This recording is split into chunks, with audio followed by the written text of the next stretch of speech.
E meus filhos estão nessa geração, né? Então, com certeza, toda essa minha formação me ajuda a entender também a questão de ser mãe dentro de uma geração que nós temos aí e entender essa questão integral dos meus filhos também, que eles são crianças, mas que eles estão num território X, que eles têm influências tanto da mãe, como do pai, como dos amigos. E dentro da adolescência, para o professor entender isso, é muito importante. Porque as questões emocionais e sociais, elas interferem totalmente na questão das aprendizagens. Tinha um professor que ele está engajado na educação, na escola, em tempo integral. Ele consegue exercer alguma ação diferente do professor que não está nesse contexto? Então, por exemplo, eu tenho uma situação X onde o meu filho fazia o projeto de vida e dentro do projeto de vida tinha ensinar a fazer panquecas. E ele falou assim, mãe, mas pra que eu tenho que ensinar, aprender a fazer panqueca, sendo que eu tô estudando, não é meu projeto de vida. Eu falei, então, mas para você fazer panquecas, você precisa fazer uma lista de ingredientes, você precisa saber aonde comprar, você precisa saber qual é o preço, você precisa calcular a quantidade que você vai fazer para a quantidade de pessoas. Você vai comer sozinho ou você vai dividir? Se você vai compartilhar, como você vai fazer o convite para essa pessoa que vai compartilhar com você? Durante a alimentação, aonde que está sendo essa alimentação? Qual é o lugar? Isso tudo é planejamento de vida. Que hoje é falado muito sobre isso, que as crianças podem crescer já tendo esse pensamento, né? Porque eu me pego, na idade que eu tenho, assim, já depois de adulta, tendo a necessidade de dar nome aos sentimentos, para entender, para ver como vou reagir em relação àquilo. Então é legal que as crianças tenham acesso a isso hoje já, né? Para já crescer com esse conhecimento.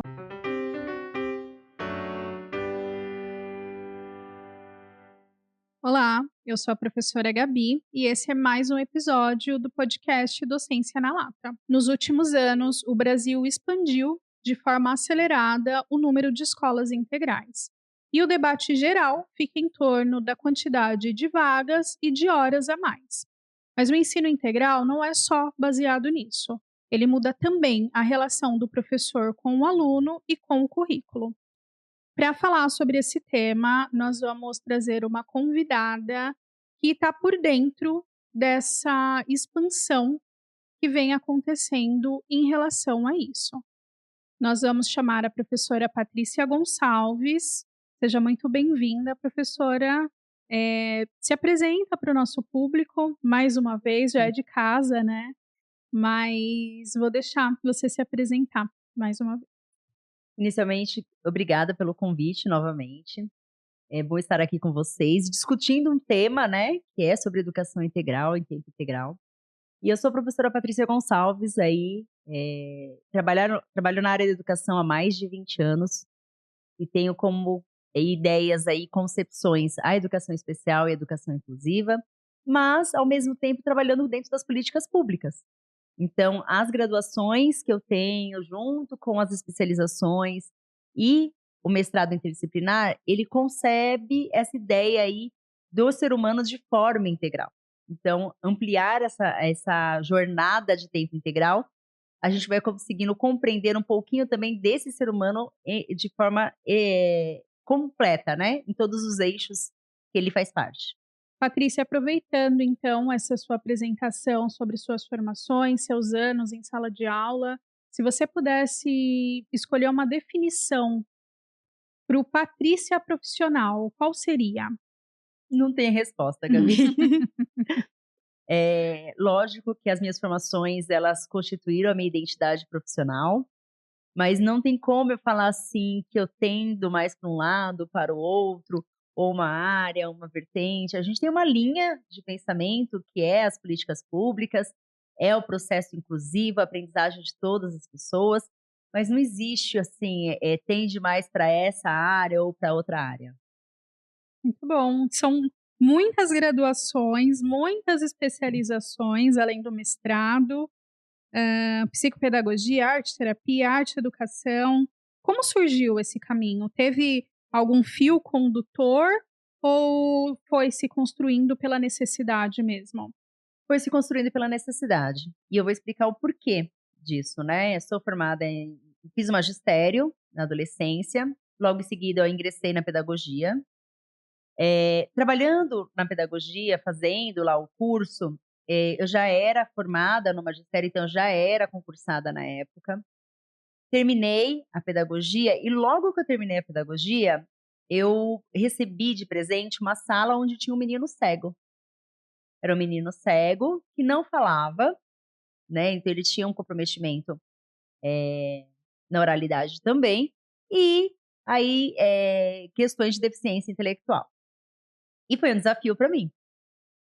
Pensando nisso, eu falava assim: "O que que eu vou ensinar para essa criança?", porque eu só sabia ensinar a ler, escrever e fazer conta. Pedagogia, né, aquela e aí eu fui, e comecei a fazer uma especialização em psicopedagogia, e ao mesmo tempo fiz a graduação em artes visuais. Por quê? Outras habilidades que além da leitura e escrita precisavam ser desenvolvidas naquela criança, e que iam ser muito mais contempladas ali, e eu não tinha essas habilidades para ajudar ele na sala de aula. Por isso que eu falo que a formação ela foi se constituindo. E aí depois que eu terminei a arte, a especialização em psicopedagogia, eu vi que a educação especial começou a gritar dentro de mim. Foi quando eu comecei a fazer as especializações dentro da área da educação especial. E paralelamente a isso, a questão histórica da arte também mexia comigo. Porque quando a gente faz o curso de graduação, não é só as práticas artísticas, mas tem a história da arte também. E aí me envolvi e fiz o curso de história, para entender aquilo e a especialização em educação especial. Então, as vertentes que foram me trazendo isso, foi fazendo com que eu tivesse mais compreensão ainda. E aí pegava aquelas crianças, né, com muitas dificuldades de aprendizagem dentro da sala de aula, e que a questão motora delas era um grande desafio para mim. Então eu fui entender um pouquinho mais dessas questões motoras, fiz psicomotricidade para entender essa questão motora, me apaixonei e fui fazer educação física. Então vai se constituindo a formação da gente. Dentro da educação especial, que vai mexendo também com outras questões, eu fui para as políticas públicas para entender como que se isso se concretizava dentro das políticas públicas, enquanto docente, como eu poderia colaborar com essas políticas públicas. E juntando tudo isso, pensando nas necessidades, né, do meu trabalho atual, que é dentro do Cefai, trabalha com as políticas públicas dentro da educação especial na rede de São Paulo. Eu fui entendendo que eu precisava focar em alguma área de conhecimento dentro da educação especial. Foi aí que eu fiz uma especialização de TEA. Então, eu sou especialista dentro do transtorno do espectro do autismo também. Mas não é só isso, né? A gente trabalha hoje com metodologias ativas, com questões aí de tecnologia. Lá vai a Patrícia se enfiar de novo em questões de tecnologia para ajudar essas crianças que precisam aí de comunicação alternativa, de recursos de aprendizagem diferenciadas, de pranchas de comunicação. E aí, fazendo isso no dia a dia, agora eu estou em outra área, entrando em uma outra área, que é a área da saúde, e estou fazendo terapia ocupacional. Porque a gente percebe que dentro do espectro do autismo, muitas questões estão envolvidas na questão da hipersensibilidade e da hipossensibilidade. E pensando esse estudante como um todo, né, essa nova graduação ela vai me ajudar a trabalhar com os professores como que isso concebe lá na questão da aprendizagem clínica e como que eu posso trazer as questões clínicas para as aprendizagens dentro da escola. Tudo em prol do ensino. Ó, quando eu falar que é inspiração, acreditem, tá? Professora, você acha que suas formações, de forma geral, com certeza sim, né? Mas vou deixar a pergunta aqui para a gente discorrer um pouco mais sobre essa questão. Te fornecem habilidades que um professor com uma graduação só, com uma licenciatura só, uma formação só, acaba não tendo, acaba se limitando por não formar em outras áreas, em outras coisas? Com certeza, eu vou usar o nosso Paulo Freire, né, que ele fala da educação bancária. A gente não pode abrir a caixinha do conhecimento, enfiar as informações lá e fechar. Dentro da nossa cabeça e do que a gente vive no dia a dia, elas estão totalmente articuladas. Então, se o professor, ele puder, né, ter especializações e junto com isso outras graduações em outras áreas, ele concebe esse estudante de forma integral realmente na prática. porque as caixinhas de saberes não vão estar separadas e o professor vai estar vinculado, né? Muitas vezes quando eu falo assim, eu sou pedagoga, mas eu também sou especialista de área, as pessoas já me olham diferente. Porque eu não tenho só um olhar sobre a infância, como eu tenho um olhar sobre todo o desenvolvimento, desde bebê até o adulto. E ao mesmo tempo, essas áreas de conhecimento, elas vão se articulando na constituição da minha identidade como ser humano e como eu entendo quem é o ser humano, o que ele precisa, né? Então, assim, as questões psicomotoras me ajudam a olhar ele que não é uma linguagem corporal. As questões artísticas, né, a questão da estesia, que é do prazer, que a gente vai falar daqui a pouquinho, um pouquinho mais sobre como que a gente consegue entender essa questão do prazer em trabalhar com a questão artística. A questão da história me ajuda a entender que todos nós pertencemos a uma história. A gente não nasceu do nada, veio do nada, e nem vamos, aliás, vamos deixar algo também para o futuro, que é a concepção histórica, né? A gente entende o passado para poder entender o que está acontecendo agora no presente e planejar a questão do futuro. Se a gente não fizer isso, a gente não consegue ter uma linha de raciocínio, de pensamento, de vida mesmo, pela questão histórica. E é claro, a pedagogia me ajuda muito nas questões das aprendizagens, das abordagens, das múltiplas infâncias. Isso concebe que eu enquanto profissional, eu consigo ter um olhar muito mais amplo do que somente aquele profissional que fez uma única licenciatura, uma única graduação. E é legal até você falar que vai para além do profissional, né? A gente se conhece no que a gente, né, tenta entender o outro, a gente também está se entendendo, né? Além de formar um professor, um profissional integral, né? Achei bem legal essa sua colocação. Tem um episódio que a gente gravou há um tempo atrás que fala sobre a geração Z. E meus filhos estão nessa geração, né? Então, com certeza, toda essa minha formação me ajuda a entender também a questão de ser mãe dentro de uma geração que nós temos aí e entender essa questão integral dos meus filhos também, que eles são crianças, mas que eles estão no território X, que eles têm influências tanto da mãe, como do pai, como dos amigos. E dentro da adolescência, para o professor entender isso, é muito importante. Porque as questões emocionais e sociais, ela interferem totalmente na questão das aprendizagens. Principalmente com a interferência da tecnologia agora, Com né, certeza. que a gente não tem que lutar contra, pelo contrário, tem que lutar para entender, para poder entender o nosso aluno, os nossos filhos, essa nova leva na sociedade, né. Sim. Fora o discurso oficial do dia a dia que a gente já escuta sobre a escola, em tempo integral. O que você acredita que muda de fato na relação com o professor e com o aluno? Eu acho que a primeira coisa que a gente tem que entender é que existe 2 vertentes, né, a escola em tempo integral e a educação integral.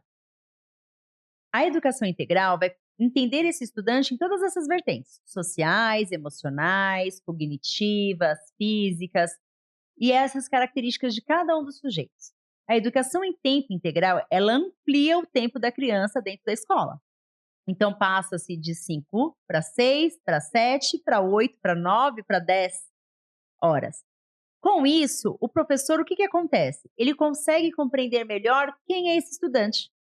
O professor está mais tempo dentro da escola, o estudante está mais tempo dentro da escola, e as relações e os vínculos que vão criando dentro da escola fortalecem muito a questão das aprendizagens.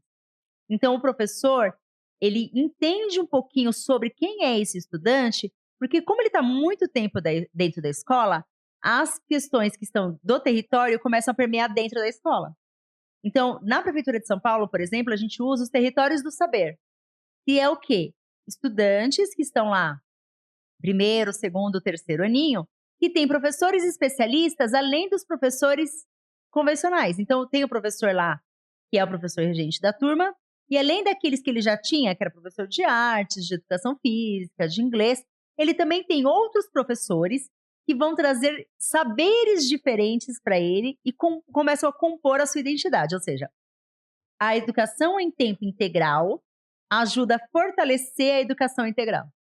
Então, quanto mais tempo esse estudante está na escola, mais vínculo ele estabelece com os docentes, mas vínculo ele estabelece com o território e as informações que estão de fora da escola entram para dentro da escola e as informações da escola também vão permeando fora do espaço escolar. Então é muito nítido a gente perceber que crianças, né, que vão para a escola em tempo integral, elas se sentem mais seguras, mais autônomas, têm projetos de vidas muito mais consistentes, elas têm um diálogo melhor com os docentes e com os colegas, elas sabem trabalhar melhor as questões de conflitos, porque quanto mais tempo você está numa sociedade criada, que a escola é uma sociedade criada naquele momento, mais as questões da sociedade externas vão acontecendo. E aí eles vão aprendendo a lidar com isso dentro da escola, para a hora que acontecer fora da escola, eles saberem exatamente como organizar ou como resolver alguma situação, ou como pedir ajuda, para quem pedir, como pedir, né? Então essas crianças que estão dentro da educação integral, é muito rico, é muito perceptível isso. E claro, inicialmente existe uma questão, assim, será que é muito cansativo para a criança? É muito cansativo se a criança ficar sentada, né, às 10 horas no banco lá, escrevendo, lendo, e não é isso. A educação integral, ela vai trabalhar com outras áreas e outros conhecimentos. Então vai ter projetos, vão ter habilidades, então pode desenvolver a questão da música, pode desenvolver questões psicomotoras, aqueles que têm uma questão de autonomia, eles podem desenvolver questões de liderança, então pode ter dentro do grêmio, dentro de projetos que vão trabalhando. Dentro da Prefeitura de São Paulo, a gente tem um projeto também chamado que é a imprensa jovem, né? Então, eles vão se tornando potentes dentro daquela área. Então, eles fazem divulgação das coisas que estão acontecendo na escola, tiram fotos, fazem entrevistas, conversam com os estudantes, levam para o grêmio coisas para serem votadas. Ou seja, a escola em tempo integral vai trazendo esse repertório e constituindo identidade, né, de cidadãos, que é aquilo que a gente fala, né? Cidadãos críticos, autônomos, responsáveis, que conseguem entender a sociedade de uma forma mais ampla também, e não somente dentro do viés do mundo que eles conseguiram entender somente lá da família ou somente da escola. É o explorar novas habilidades, né? O que Sim. é muito legal mesmo. O que você acha que entrega na escola integral que a escola parcial não consegue entregar? Os vínculos. Eu acho que a principal questão as crianças vão ficando mais próximas, por ter mais tempo, desses profissionais, sejam os professores, seja a gestão, e aí os profissionais também vão entendendo um pouquinho melhor quem é essa criança fora daquele contexto da escola. Porque às vezes somente as 5 horas lá que ele tinha de aula, os conteúdos didáticos que precisam ser dados, né, ocupam muito tempo daquele professor. Então, pouquíssimas vezes o professor tem o tempo de dialogar, de entender alguns comportamentos daquela criança, de ajudar com outras indicações. E a escola em tempo integral com certeza vai ajudar muito mais essas crianças do que a escola que tem o tempo parcial ali. Vai muito além do acadêmico, né? Vai Por muito isso que além a do gente fala acadêmico. que a educação integral contribui muito, né? A educação em tempo integral contribui muito para a educação integral. É isso mesmo. Em relação aos professores, você acha que existe uma articulação maior entre eles, que o professor deixa talvez um pouco, desse papel solitário que muitas vezes ele vem encarando na educação em tempo parcial? Eu acho que sim, porque o professor, né, ele de forma geral, ele tem a sua área de conhecimento ali, certo? Então é o professor de matemática, professor de história, professor de geografia. E quando ele está numa escola em tempo integral, ele pode exercer outras habilidades que ele tem e compondo ali os territórios, né? Então, por exemplo, um professor de educação física, ele pode dar uma formação de xadrez ou de jogo da onça, por exemplo. Um professor de artes pode trabalhar com a temática de música com essas crianças. Ou, por exemplo, jogos teatrais. O professor de matemática pode trabalhar raciocínio lógico ou algum jogo específico. O professor de língua portuguesa pode trabalhar um clube de leitura. Então, os professores também vão se engajando mais dentro das suas próprias áreas de conhecimento, mas de forma que não fique aquela pressão dos componentes curriculares obrigatoriamente. Eu não tenho que ensinar português, eu não tenho que ensinar matemática. Eu tenho que ensinar aquela área de conhecimento de uma forma mais lúdica, mais prazerosa, mais envolvente, sem a cobrança do resultado final, porque nas disciplinas a gente vai ter a cobrança, né? Dos conteúdos, das habilidades e competências desenvolvidas ali. E as crianças que estão no período integral, eles vão ter esses professores colaborando com os componentes curriculares sem a cobrança específica realmente. Você percebe o time docente mais envolvido entre eles? Se o time docente fizer parte do contexto integral, sim, porque o professor não é obrigado a aderir o tempo integral, certo? Mas se ele está envolvido, se ele faz essa abrangência de estar mais tempo dentro da escola também, ele se engaja. E ele se engaja envolvendo os alunos nos projetos. Então é tipo uma propaganda, né? Olha, a minha aula vai ter isso, isso e aquilo. Então as crianças já ficam na expectativa também. Algumas ideias que os professores têm, por exemplo, os professores de ciências que trabalham somente com coisas de experiências vívidas ali, né? Então, para a criança, isso é muito legal. Ele experimentar realmente com recursos, né, de química ali, o que pode acontecer, ou de física, que o professor de ciências muitas vezes não conseguiria dar conta disso ali no dia a dia. Muito bom. Eh, eu acho que parte daí mesmo e até a questão de afinidade com os alunos, a gente enquanto professor precisa muito ter esse olhar mais sensível, né, para poder engajar os alunos junto com a gente nas nossas aulas. Então, um professor que é um professor de matemática, que está trabalhando ali num projeto, esse aluno, no projeto, vai ver um outro lado do professor que vai acabar engajando ele também na aula de matemática, né. E aí, Gabi, lembra daquele episódio do Dua que a gente fez? Sim, Então, naquele episódio, vai trazer exatamente isso. Esse professor vai trazer múltiplas formas de apresentação desses conteúdos, engajando esses estudantes em agrupamentos, às vezes, diferenciados. Né? Que lá na sala de aula eu só fico com o Joãozinho, mas aqui no tempo integral eu fico com o Joãozinho, com a Maria, com o Pedro. Então, esses engajamentos e essas formas de apresentação desses conteúdos vão ser muito importantes também. Então, para você que não assistiu, vale a pena assistir, hein, o nosso episódio ali sobre a questão do DUA, do Desenho Universal para Aprendizagem. Tinha um professor que ele está engajado, na educação, na escola, em tempo integral. Ele consegue exercer alguma ação, diferente do professor que não está nesse contexto? Consegue, com certeza. A gente, como os nossos causos de professores, né? A gente tem, por exemplo, escolas que tem o ciclo de autoral, né? Então a gente dentro trabalha com 3 ciclos: a alfabetização, a questão do interdisciplinar e o ciclo autoral, que são os alunos ali de 7º, 8º e 9º ano. Quando eles têm essa perspectiva da educação integral, e eles estão lá no período integral, certo? E estão pensando nesse processo aí de ciclo autoral, eles têm que desenvolver como se fosse um TCC, para o final do curso deles, que seria no 9º ano. Um professor que tem esse engajamento, ele vai poder auxiliar esses estudantes com muito mais facilidade. Porque ele conhece o contexto desses estudantes fora da sala de aula, fora da questão do componente curricular dele. Então, como esses estudantes têm que ter uma autonomia na construção desse trabalho, e a temática sempre parte dos estudantes, os professores podem, durante todo o processo que eles estão passando dentro do período integral, trazer elementos para que eles contribuam nesse processo. Então, por exemplo, eles precisam construir, sei lá, eu vou dar um exemplo claro que aconteceu com a gente.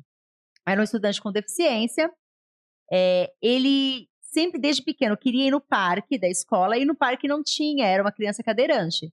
Na escola não tinha nenhum brinquedo que a cadeira pudesse entrar. E ele não era permitido que ele saísse da cadeira para usar os brinquedos. As crianças vendo aquilo durante todo o percurso da vida dele, no final do ciclo, eles falaram assim: nós vamos criar um brinquedo para o parque, aonde a cadeira de roda possa entrar. Então, os professores começaram a engajar isso, fazendo o quê? Como que é esse brinquedo, que tipo de material, qual é o cálculo que tem que fazer, quem vai ser o patrocinador. Então não é só escrever o projeto, é fazer isso realmente na prática. Então esses estudantes tiveram que pensar em milhões de situações que vão sendo envolvidas desde o sexto, do sétimo ano, então no sétimo, no oitavo, para que no final eles concluam aquilo.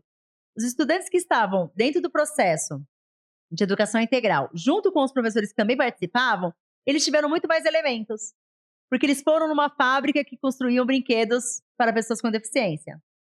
Eles participaram de fóruns onde tinha a possibilidade de brinquedos para pessoas com deficiências cadeirantes estarem nos parques. Eles foram atrás de pessoas para patentear o projeto que eles iam construir lá, no brinquedo, na massinha, na sucata. Ou seja, que a gente fala do maker, né? Que é colocar a mão na prática mesmo para resolver um problema ali. Ou seja, esses professores que estavam na educação integral, eles modificaram o projeto dessas crianças de uma forma positiva. Porque eles realmente conheciam toda a expectativa e as qualidades de cada um desses estudantes fora do contexto ali da sala de aula, fora dos 45 minutos. Nossa, muito legal. Muito legal. E mudou a vida, né? O pensamento, as atitudes de uma galera aí. Sim. Em relação à formação, você acha que do professor, né? Em relação à formação do professor, você acha que interfere em alguma coisa para o integral, se ele tiver múltiplas formações, uma formação só? Como ele vai compor, né, itinerários formativos, ou ele vai compor territórios do saber, quanto mais formações ele tiver, mais abrangência ele tem de outras áreas também. E se a gente está falando de uma educação que ela é interdisciplinar, que ela está articulada entre todos os conhecimentos, todos os componentes curriculares, quanto mais formações esse professor tiver, quanto mais licenciaturas e graduações, mais percursos formativos ele vai poder ajudar e orientar esses estudantes também. Então, muda sim para o professor quando ele tem esse repertório maior aí, vamos falar assim, um hall maior de abrangências dentro de conhecimentos da graduação ou da licenciatura. Entra no que a gente fala às vezes, né, sobre a importância do professor estar sempre se atualizando, expandindo áreas e tudo mais, né? Aí mais uma oportunidade para o professor interessado em estar engajado em várias áreas, né? Kátia, sobre os alunos que precisam de suporte especializado, pela sua experiência no Cefai hoje, você acha que chega nas escolas de tempo integral esse maior suporte para esses alunos? Chega assim. Quando a gente fala de educação especial pensando nas crianças com deficiência, o AE, ele é um suporte, né, que todas as unidades escolares precisam ter, que é o atendimento educacional especializado. Esse suporte, que é feito geralmente por um professor especialista, ele pode ser feito no formato colaborativo. O que é isso? Então, o professor especialista ele vai entrar dentro da sala, nos componentes curriculares, nos territórios de saber, nos itinerários formativos, e vai ajudar o docente a pensar em estratégias onde esse estudante aprenda também. Ou em recursos materiais. Olha, ele aprende da forma que você está ensinando, mas ele precisa de um plano inclinado aqui, porque a visão dele é baixa, e se você fazer o material do jeito que você está apresentando, ele não vai conseguir. Então, esse especialista ele vai dar dicas para o professor fazer isso. Então, é possível, sim, dentro da educação integral, ter o suporte especializado para esses estudantes que necessitam, né? Principalmente os estudantes aí com deficiência. Fazendo aí a modalidade do AE colaborativo. O especialista junto com o professor na sala de aula e não na outra modalidade que seria o contraturno, onde o aluno vem fora do contexto e vai fazendo as aprendizagens ali com o professor numa sala de recursos. Então, a aprendizagem acontece em loco, na própria sala de aula, com o especialista e o docente de referência. Muito bom. Para o professor que tem interesse em atuar em escola em tempo integral, tem alguma formação diferente, algum curso diferente que ele precise ir atrás para poder atuar nesse Na cenário? verdade, não existe vamos falar assim, uma graduação em professor especialista em tempo integral. Mas toda a formação que esse professor vai fazendo, ele vai dando abrangências para a questão da educação integral. E existem algumas pós-graduações que vão trabalhar com políticas públicas relacionadas a educação em tempo integral. Então, como se concebe, quais as melhores estratégias, vão fomentar políticas públicas de diversos lugares. Então, assim, é uma discussão que ainda está. Mas para o professor atuar na educação integral, não precisa nem de uma graduação específica e nem de uma especialização. Basta a vontade realmente de colaborar nesses repertórios e ampliar essa formação realmente desses estudantes. Deixando a gestão de lado, o que o professor que está lá pode fazer com o que tem? Vamos lá. Toda escola, ela tem um hall de materiais, de recursos físicos que o professor pode utilizar, jogos, brincadeiras, jogos que podem se tornar brincadeiras, os livros didáticos, a gente tem material de recursos hoje digitais, então muitas escolas têm o data show, tem o projetor, tem os laboratórios de informática, ou seja, o professor ele vai poder se ir reconhecendo esse espaço, esse território que ele está e usar esses recursos. Não se esquecendo que a escola em tempo integral ela tem essa visão dos territórios externos, adentrando também os territórios dentro da escola. Então, o que tem no entorno dessa comunidade? Eu tenho uma quadra, eu tenho alguma coisa de esporte, eu tenho um centro cultural. O que eu tenho ali que eu posso agregar também para esse conhecimento para esses estudantes? E aí o professor ele vai ter que ter a expertise, vamos falar assim, de buscar esses recursos dentro da unidade, como também fora dos espaços da escola. Isso aí. O tempo integral criou componentes que antes não eram acessados nas escolas de tempo parcial. Como professora de arte, o que o professor, com essa formação, consegue trazer de diferente para esse contexto? Perfeito. Quando a gente fala de arte, a gente está falando de múltiplas linguagens. A gente está falando de linguagem visual, a linguagem musical, a dramaturgia, a música, né? Então são várias linguagens que a gente vai trabalhando ali. E o professor de arte, ele é o especialista na questão da estética e na questão da estesia, que foi a palavra que eu disse lá que a gente poderia voltar a falar. Estesia, ela está muito relacionada ao prazer. Vou dar um exemplo bem claro. Quando uma criança, por exemplo, ela está fazendo uma bagunça, a gente olha para ela e fala assim, tá fazendo arte.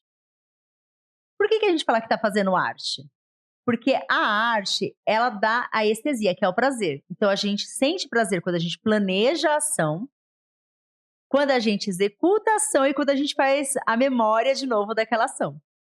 Então, toda vez que a criança está quietinha lá, ou ela está aprontando, quando ela está quietinha, a gente fala assim, ela está planejando alguma arte.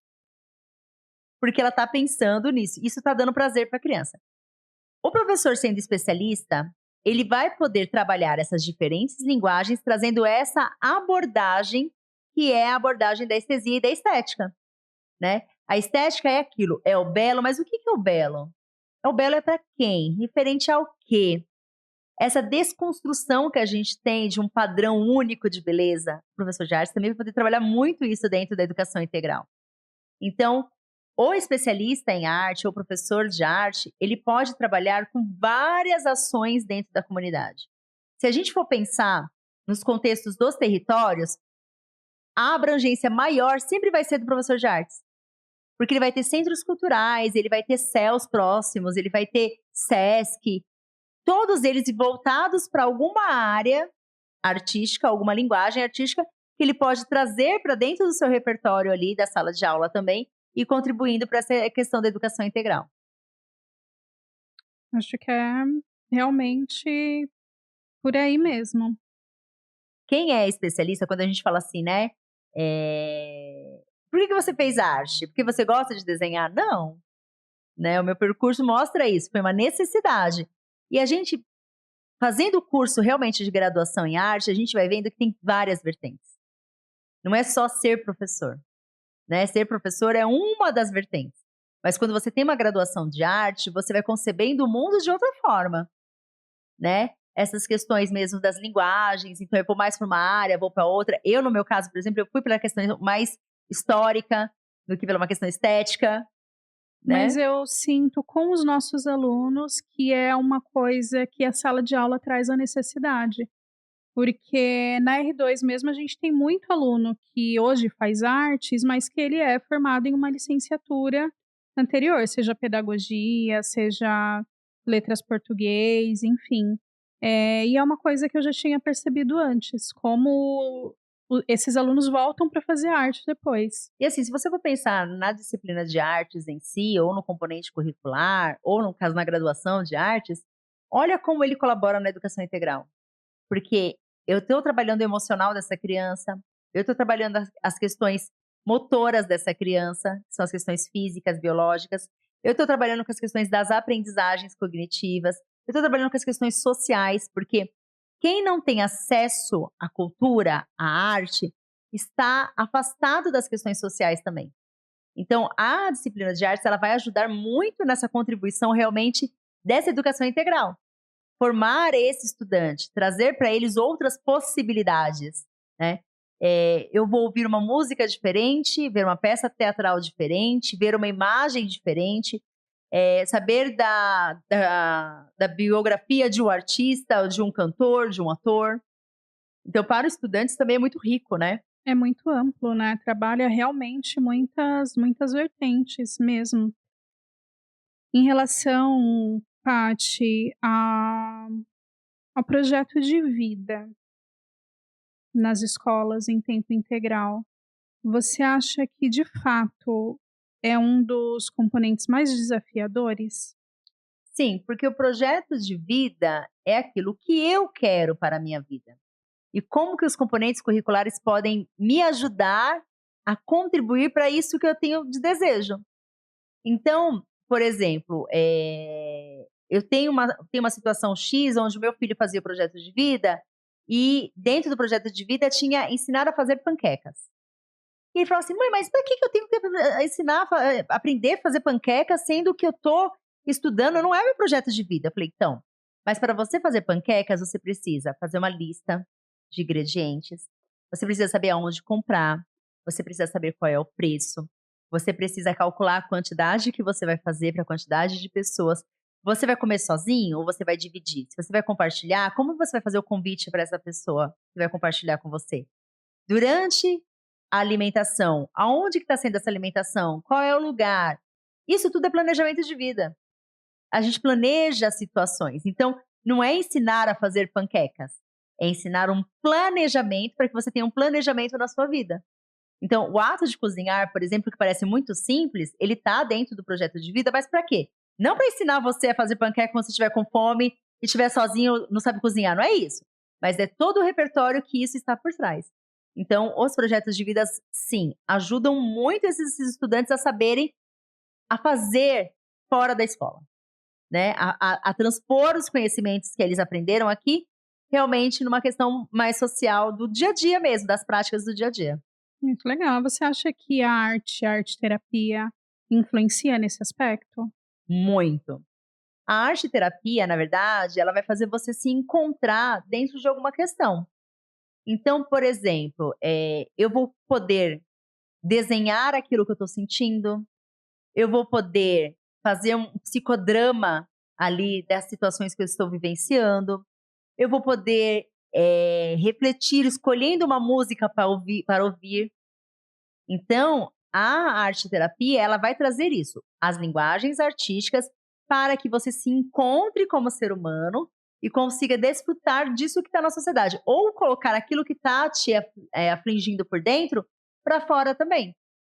E aí não precisa ter nenhuma pessoa especialista para definir qual é o sentimento da pessoa, porque isso é área psicológica. A arte terapia traz as estratégias para que você coloque aquilo para que você receba aquela formação. Ai, bonito de ouvir. É engraçado, né, como é uma coisa assim tão da nossa rotina e que às vezes Sim, a gente trata sem a sensibilidade que que merece, nem né, hoje sem o tem olhar que aqueles livrinhos de merece. pintar. Sim, Isso faz parte da arte terapia. Porque quando eu estou pintando, quantos planejamentos mentais eu estou fazendo ali? Não é só a questão do espaço, dentro e fora, a combinação de cores, não é isso. Mas a força que eu estou colocando, o meu tempo de concentração ali, Se eu tô focando nisso, eu tô focando nisso e em outra coisa ao mesmo tempo ou só nisso? Né? Então, assim, eu vou fazendo uma psicoterapia, vamos falar assim, comigo mesmo, a Sim, partir de uma técnica ali da arte terapia. muito legal.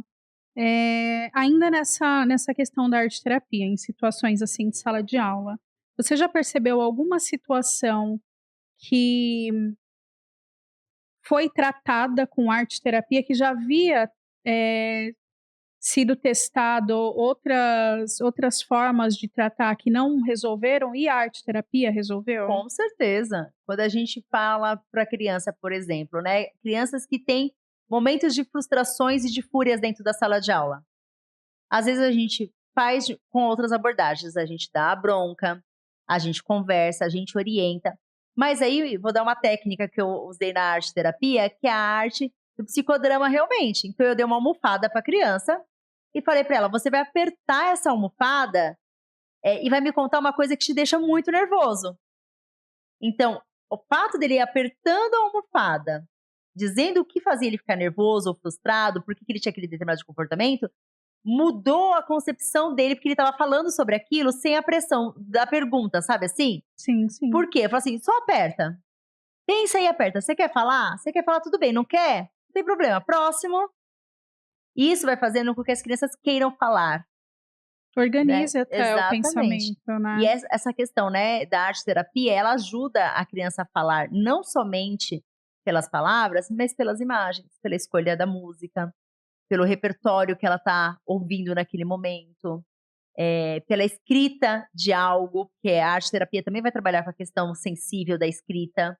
Então, A identificação de emoções, né, sim, que hoje ainda bem que hoje é falado muito sobre isso, que as crianças podem crescer já tendo esse pensamento, né, porque eu me pego, na idade que eu tenho, assim, já depois de adulta, tendo a necessidade de dar nome aos sentimentos, para entender, para ver como vou reagir em relação àquilo. Então é legal que as sim. crianças tenham acesso a isso hoje já, né, para Tanto já crescer que com esse conhecimento. tanto que uma das competências da BNCC é a competência socioemocional, que é tão difícil do professor trabalhar no componente curricular. Por isso que a educação em tempo integral ajuda. Tão importante para a formação integral do ser Exatamente. humano. Bom, eh, tantos anos em sala de aula, você já passou por por todas as redes, eu acho. Eh, e acumulou uma formação que poucas pessoas têm. Em algum momento, Paty, já te passou pela cabeça seguir outro caminho que não a educação? Não. Mesmo eu estando fazendo hoje uma formação na área da saúde, é para me ajudar no contexto educacional. Então é uma vertente, né, que trabalha essa questão mesmo, emocional e ao mesmo tempo física, mas que vai contribuir para as aprendizagens dentro da sala de aula. Então todas as formações elas vêm sempre, colaborando com essa intenção que é a educação. Elas não fogem disso, né. Às vezes você: "Ah, mas educação não dá dinheiro". Eu falei: "Gente, não vai dar dinheiro mesmo", né, não é uma profissão que você fala assim: "Nossa, eu vou ficar milionária sendo professora", mas ela te dá algo que pouquíssimas profissões te dão, que é o prazer, que é o reconhecimento, que é você passar assim e falar assim: "Você foi minha professora, ah, eu aprendi tal coisa com você, ah, eu fiz aquilo", ou no nosso caso, né, "Eu passei num concurso, ó, eu me formei em tal área". Isso é algo que nenhuma outra profissão vai ter. É um benefício. O que vem Al sendo muito falado ultimamente também, que é o para além do dinheiro, né. Não que a gente trabalhe, que seja filantrópico, nada disso, a gente trabalha por dinheiro.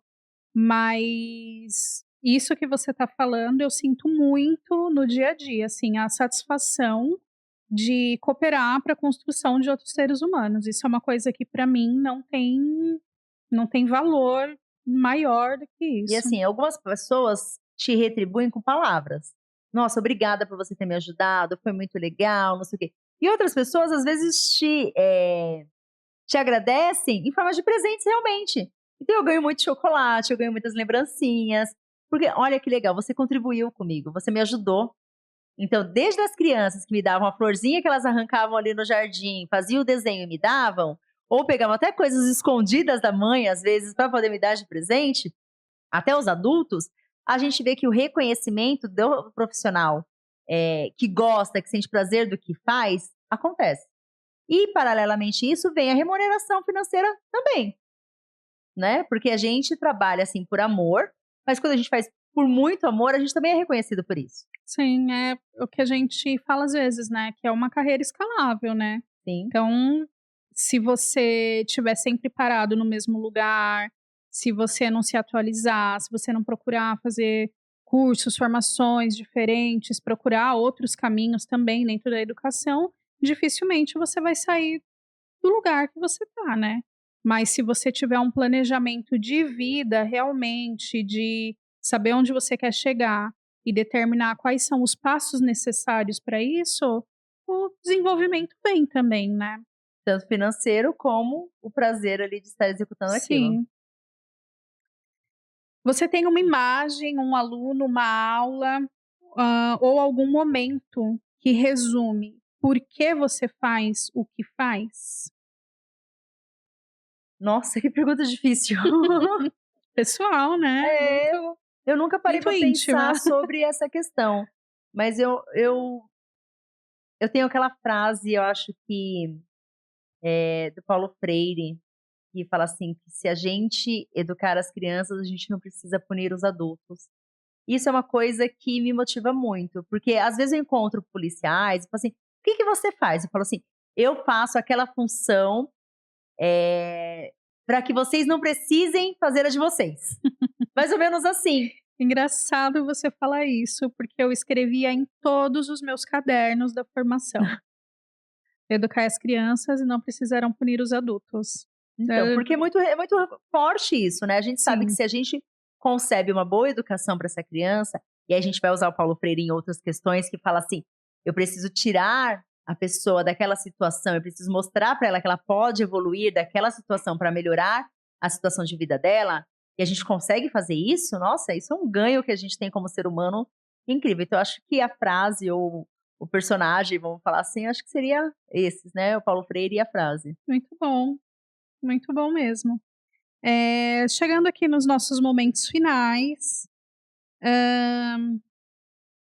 você acha que para quem está pensando em construir carreira na docência, o cenário hoje está mais atraente do que antes? E o que você acha que mudou nas condições reais de quem trabalha na área da educação? Uma coisa que a gente vê que está muito atrativo hoje é o piso nacional docente, que hoje existe esse piso nacional e alguém por uma carga de 40 horas não pode ganhar menos que isso. Então, é sim um atrativo, porque você não vai trabalhar em um lugar sem saber o que quanto você vai ganhar.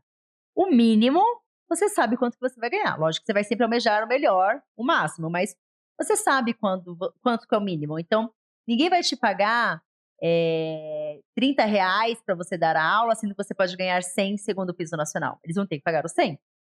É mais ou menos isso. E em questão assim, vale a pena continuar sendo professor? Vale. Se você tem a concepção que o que você deseja é contribuir para uma sociedade melhor, seja professor. Nenhuma outra área vai te dar essa condição e essa não é uma garantia, mas é uma percepção de: "Nossa, eu ajudei realmente". Dá uma satisfação, né, Exatamente, eu ajudei. A uma gente sensação, encontra os assim, alunos e a gente fala assim: "Meu Deus, foi meu aluno quando eu era pequeno, foi meu aluno não sei o quê", né, às vezes eu encontro pessoas bem mais velhas que eu: "Ah, você me deu aula". Eu falo: "Opa, te dei aula quando? Fala pra mim", né, porque eu igual você disse, eu já passei por várias etapas, modalidades e funções dentro das escolas. Então a gente usa realmente esse repertório aí, pensando também nessa constituição. Patrícia como professora em tempo integral, né, porque a minha carga é em tempo integral como professora, e ao mesmo tempo constituindo eu como ser humano de forma integral. muito bom. É como se nosso papel social estivesse sendo cumprido ali junto com a nossa profissão, né. Sim, O que você pode contribuir para a sociedade está sendo bem contribuído. Eu também não tenho muito do que reclamar não, eu me encontrei na educação de verdade. Pra finalizar então, no último momento, Se alguém está ouvindo agora nosso podcast, e essa pessoa vai fazer uma única coisa depois desse episódio, qual seria o seu conselho, a sua sugestão? Já que nós somos pessoas constituídas de forma integral, verifique se todas as suas áreas estão bem-sucedidas. A sua área emocional, a sua área cognitiva, a sua área social, a sua área biológica, física, né, que a gente também tem que estar bem. Então, faça isso. Planeje você mesmo como ser humano de forma integral. Veja se todas as suas áreas estão completas. Se não está, vá buscar o que é necessário. Seja a questão de uma psicóloga para trabalhar a questão emocional ou uma terapia, vá procurar um exercício se a questão física não está legal, vá procurar um outro emprego se a questão social não está legal, vá buscar formações se o seu cognitivo está buscando isso. Então, faça isso, né? Verifique quais das áreas ali está ok, quais estão em defasagem e busque complementar as que estão em defasagem. Vou fazer esse exercício também. Professora, muito obrigada por mais esse momento de partilha que você tem com a gente. É sempre muito enriquecedor receber você. Espero que a gente tenha muitos outros momentos para compartilhar. Agradeço muito. Esse foi mais um episódio do podcast Docência na Lata e nós nos vemos no próximo.